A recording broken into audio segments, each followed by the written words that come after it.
સાથે આજે મીટિંગ હતી. શું નિષ્કર્ષ નીકળ્યો મીટિંગમાં, શું કહેશો? આજે સરદાર ભુવન કોમ્પ્લેક્સની દુકાનો માટે બીજી મીટિંગ અમે રાખેલી.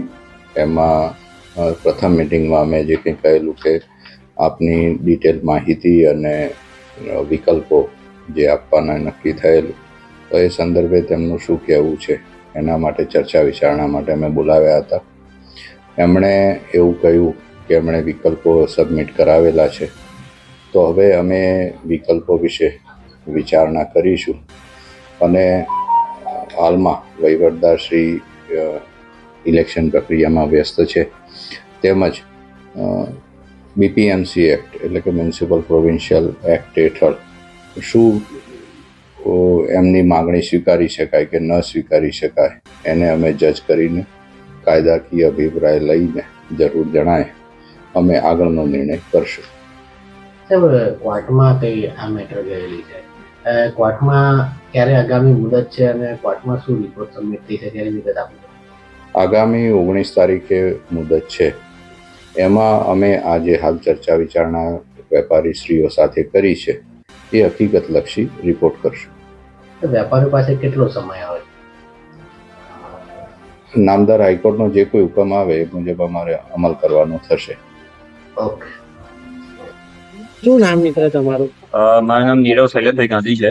મારી સરદાર ભુવનમાં ઓફિસ આવેલી. નીરવભાઈ, આજે કમિશનર સાહેબ સાથે મીટિંગ હતી વેપારીઓની, શું ચર્ચા થઈ, શું કહેશો તમે?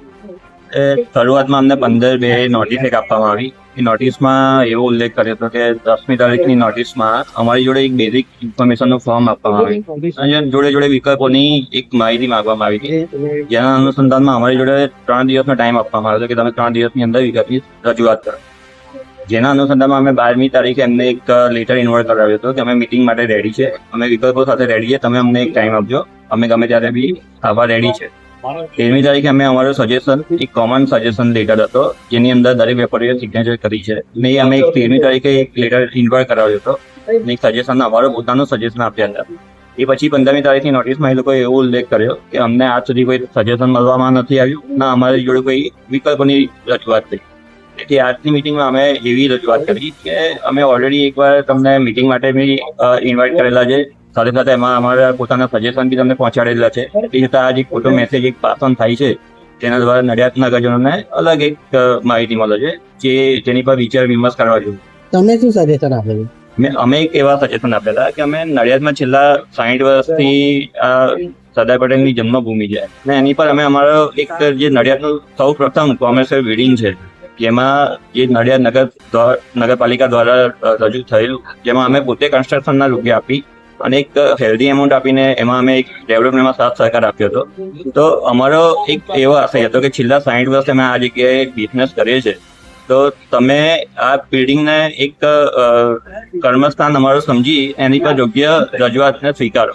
એ રજૂઆતના અંતર્ગતમાં અમે એવો મેસેજ પાસ ઓન કર્યો હતો કે આ એક કોર્ટની મેટરમાં 2001માં એક ઠરાવની રજૂઆત થઈ હતી કે જેમાં કાંસ નદી નાળા પર મિલકત ના હોવી જોઈએ.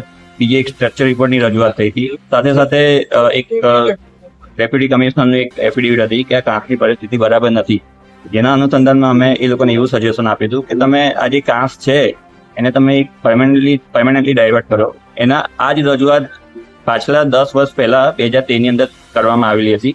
એ 2013ની રજૂઆત પ્રમાણે એક નવી કાંસનો રજૂઆત થઈ હતી, જેની પર નગરપાલિકાએ એક ઠરાવ પાસ કર્યો હતો, જેમાં 4 કરોડના ખર્ચે આસર નડિયાદ બસ સ્ટેન્ડથી લઈને સદાની પ્રતિમા અને વાઘરીવાસથી લઈને માહિતી કેન્દ્ર સુધી એક નવી રેઇન વોટર માટે કાંસ બનાવવામાં આવેલી છે, જે અમારી કાંસની બિલકુલ અડીને છે. એ કાંસનો તમે ઉપયોગ કરો, અમારી કાંસને પરમેનન્ટલી તમે બંધ કરો અને જે નવી કાંસ જે 2014માં બની છે એ જે નવી છે, સ્ટ્રોંગ છે અને સારી છે, આના કરતાં મોટી છે, એ તમે વાપરો અને અમારી કાંસને પરમેનન્ટલી તમે બંધ કરો. એની બિલ્ડિંગ ઓટોમેટિકલી ફાઉન્ડેશન થઈ જશે. સાથે સાથે એક ન્યુટ્રલ એજન્સીને તમે રોકો, એ એજન્સી દ્વારા અમને જે સજેશન આપવામાં આવે એ સજેશન પર અમે બિલ્ડિંગને રિપેરિંગ કરવા માટે, એની સ્ટેબિલિટી સ્ટ્રક્ચર માટે જે બી જરૂરી છે એમાં સાથ સહકાર આપવા અમે મંજૂર છે. સાથે સાથે અમે એક એવો સજેશન આપેલું કે તમે ક્લિનિંગની પદ્ધતિ બદલો. ક્લિનિંગની પદ્ધતિ માટે રોબોટિક સિસ્ટમ જે અત્યારે મહાનગરપાલિકાઓ યુઝ કરે છે એના અનુસંધાનમાં એ ટેકનોલોજીનો તમે નડિયાદમાં યુઝ કરો અને ક્લિનિંગ પ્રોપર કરો.